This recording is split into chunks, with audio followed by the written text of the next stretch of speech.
अयोध्या में झूलन उत्सव धूमधाम से मनाया गया। शाम को होते हैं सांस्कृतिक कार्यक्रम।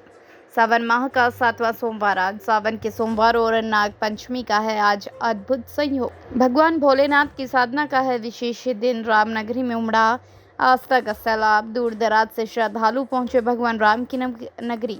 रामनगरी में कर रहे हैं श्रद्धालु जलाभिषेक। बड़ी संख्या में कांवड़ यात्रा लेकर भी कांवड़िए पहुंच रहे हैं रामनगरी।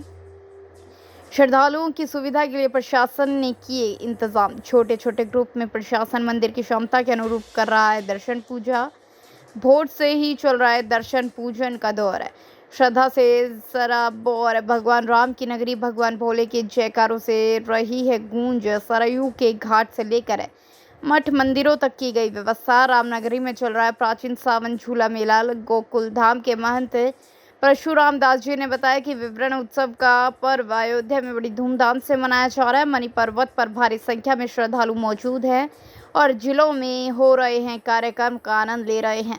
जानकी घाट के पुरोहित राजेश ने बताया कि सारे मंदिरों में झूलन उत्सव का पर्व मनाया जा रहा है और श्रद्धालुओं की सुविधा के व्यापक इंतजाम किए गए हैं। जय सिया राम। झूलन महोत्सव चल रहा श्री सीताराम जी का, क्योंकि सावन एक परम मास माना जाता है, परम धाम का महीना माना जाता है। इसके पहले अधिक मास बीत चुका है जो भगवान पुरुषोत्तम मास कहा जाता, भगवान विष्णु भगवान के नाम से और भोलेनाथ जी के नाम से।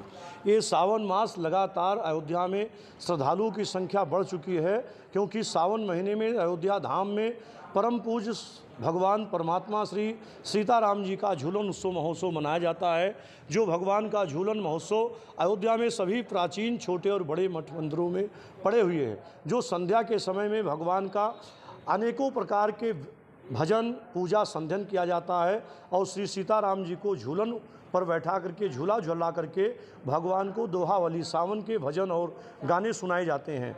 भगवान की भूमि अयोध्या धाम में मंदिर नव और भव्य मंदिर का निर्माण हो रहा है, इसलिए सावन मास में इस बार अयोध्या में श्रद्धालुओं की संख्या बढ़ चुकी हुई है। जगह जगह पर सभी श्रद्धालु लोग ठहरे हुए हैं। अयोध्या के परम पूज्य साधु संत इनको रहने की व्यवस्था, भोजन की व्यवस्था कराते हैं। तीर्थ पुरोहित समाज भी इनके स्वागत सम्मान में लगा हुआ है। आज परम धाम भगवान के सावन मास में अयोध्या तीर्थ पुरोहित समाज की ओर से भी विशाल भंडारे का आयोजन किया गया है। नया घाट क्षेत्र पर सभी अयोध्या में पधारने वाले श्रद्धालुओं से निवेदन किया जाता, प्रार्थना किया जाता है कि प्रसाद अवश्य ग्रहण करें और सभी मठ और मंदिरों में श्री सीताराम जी का झूलन महोत्सव का दर्शन करके अपने आप को धन्यभाग और कृतार्थ भागी बने। नाम बता दूँ? श्री अयोध्या तीर्थ पुरोहित धर्मार्थ सेवा ट्रस्ट का अध्यक्ष राजेश महाराज, पुरोहित समाज। जय सिया राम।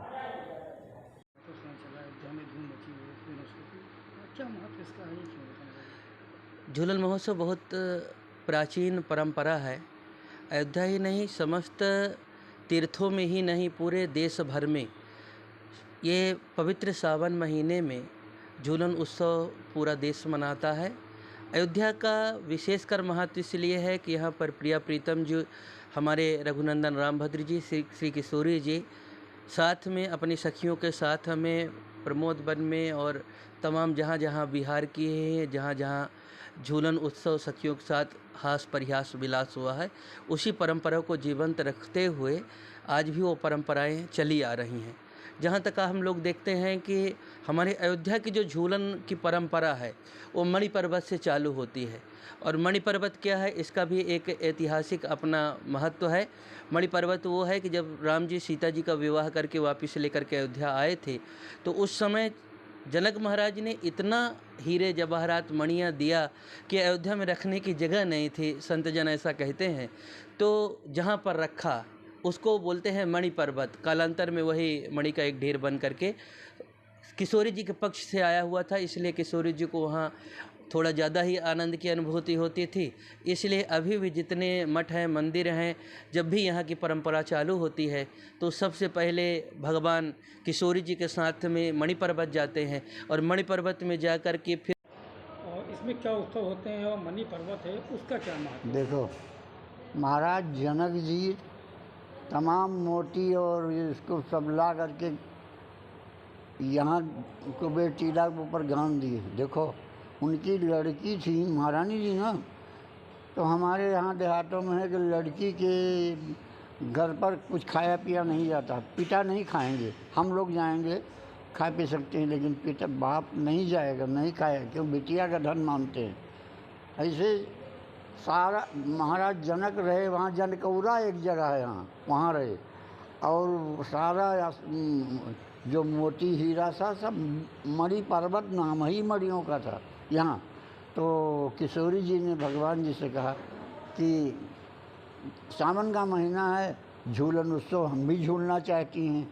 तो भगवान ने, राम जी ने कहा, देवी कुबेर जी के यहाँ मणियों का झूला रखा हुआ है और बेकार पड़ा है, इसलिए उसको मंगा रहा हूँ, हम दोनों मिलकर के झूलेंगे। तो वहाँ मणि पर्वत पर झूलन लगाया गया और राम जी महारानी जी झूले खूब प्रेम से। आज देश उसी के उपलक्ष्य में झूलन उत्सव मनाता है। और देखो कनक भवन वगैरह में झूलन उत्सव भगवान कल, वो कल का विधान था, कल तीज थी ना, कल से ही पड़ गया झूला, सब जगह अब झूला शुरू हो गया जाएगा। महाराज जी, सुना जाता है कि माता सीता ने पहली बार झूला यहाँ पे मणि पर्वत पे झूला। हाँ, हमने बताया तो, महारानी जी के आग्रह पर ही भगवान ने कुबेर जी के यहाँ की झूला यहाँ लगाया मणि पर्वत, और दोनों झूले हैं। कब? कल तृतीया को। उसके बाद तो देखो आजकल अयोध्या में सब जगह झूलन उत्सव है। महाराज जी, राम मंदिर भी लगभग भव्य तैयार हो चुका है। क्या संतों का मतलब क्या किस तरह का उत्साह देखने को मिला संतों में? बड़ा आनंद है सबके चित्त को, हमको भी प्रसन्नता है। तो ये तो आराध्य भगवान राम हैं, हिंदू उनके प्राण है ना। अरे वो सबके हैं, हिंदू हो चाहे मुसलमान, परमात्मा तो एक ही है ना, तो वो उसी की सब सत्ता है। तीज से रक्षाबंधन पर्यंत श्री सीताराम जी का झूलन उत्सव चलता है और प्रतिवर्ष पूर्वाचार्यों के द्वारा जो संस्थापित परंपराएं बनाई गई हैं, उसी परंपरा के क्रम में यह आयोजन आयोजित होता है। प्रतिवर्ष होता है, प्रति संवत असोई आनंदा। और भगवान श्री सीताराम जी ही श्रावण हैं, राम बने जनु सावन। तो वो देखो, राम बने जनु सावन, भगवान श्री सीताराम जी ही श्रावण के रूप में झूलन सरकार के रूप में विराजमान होते हैं। और उसमें तमाम वाद्य कलाकार, कथक जो नृत्य करके वाद्य के माध्यम से, पद के माध्यम से भगवान को आह्लादित करने का प्रयत्न करते हैं भक्त। उनकी आराधना है, उपासना है। और पद के माध्यम से, वाद्य के माध्यम से, कला के माध्यम से पद वगैरह सुना करके भगवान को आह्लादित करने का प्रयास करते हैं। इस महामहोत्सव में श्रावण शुक्ल पक्ष तीज से, मणि पर्वत मेला से लेकर रक्षाबंधन पर्यंत ये 13 दिवस का कार्यक्रम विशेष रूप से चलता है। और बहुत स्थान ऐसे हैं, गुरु पूर्णिमा के दूसरे दिन यानी श्रावण लगा और लास्ट पूर्णिमा तक 1 महीना चलता है। ये महोत्सव आयोजन प्रतिवर्ष का है। इस आयोजन में आए हुए सभी संतों को, सभी महंतों को, सभी धर्म प्रिय बंधुओं को, सबके प्रति शुभकामना, मंगल कामना। में रसिक पीठाधीश्वर बहुत सा है। मणि पर्वत यानी भगवान श्री राम का जब जन्म हुआ